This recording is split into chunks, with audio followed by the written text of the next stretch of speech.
ഇന്ത്യയിലെ ഏറ്റവും വലിയ ഡാറ്റാ സെന്റർ സ്ഥാപിക്കാനൊരുങ്ങി റിലയൻസ്.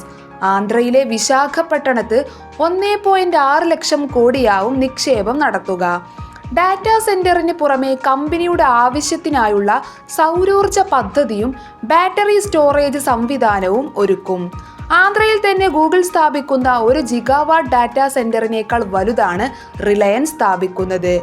വിശാഖപട്ടണത്തെ പൊളിപ്പള്ളി ഗ്രാമത്തിൽ 500 മെഗാവാട്ട് ശേഷിയുള്ള ഡാറ്റാ സെന്ററാണ് സ്ഥാപിക്കുക.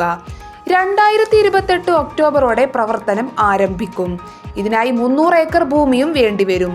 ഭോഗപുരം ഈസ്റ്റ് വെസ്റ്റ് മേഖലകളിലായി 1 ജിഗാവാട്ട് ശേഷി കൂട്ടും. 2030ഓടെ ഈ ഘട്ടം പൂർത്തിയാക്കാനാണ് ലക്ഷ്യം. ഇതിനായി 635 ഏക്കർ ഭൂമി ആവശ്യമായി വരും. ഡാറ്റാ സെന്ററുകളുടെ വൻതോതിലുള്ള ഊർജ ആവശ്യം നിറവേറ്റുന്നതിനായി വൻ സൗരോർജ പദ്ധതിയാണ് റിലയൻസ് വിഭാവനം ചെയ്യുന്നത്.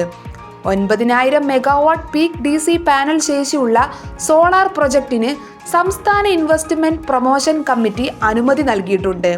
മാത്രമല്ല, തടസ്സമില്ലാത്ത പ്രവർത്തനത്തിനായി ക്യാപ്റ്റീവ് സോളാർ ബാറ്ററി സ്റ്റോറേജ് സംവിധാനവും ഇതിന്റെ ഭാഗമായി സ്ഥാപിക്കും. ഗൂഗിൾ ഉൾപ്പെടെയുള്ള മറ്റ് ആഗോള കമ്പനികളുടെ നിക്ഷേപത്തിനൊപ്പം റിലയൻസിന്റെ 1.5 ജിഗാവാട്ട് പദ്ധതി കൂടി വരുന്നതോടെ ആന്ധ്രാപ്രദേശ് ഇന്ത്യയുടെ ഡിജിറ്റൽ സാമ്പത്തിക മേഖലയുടെ പ്രധാന കേന്ദ്രമായി മാറും. ബിസിനസ് ഡെസ്ക് വീക്ഷണം.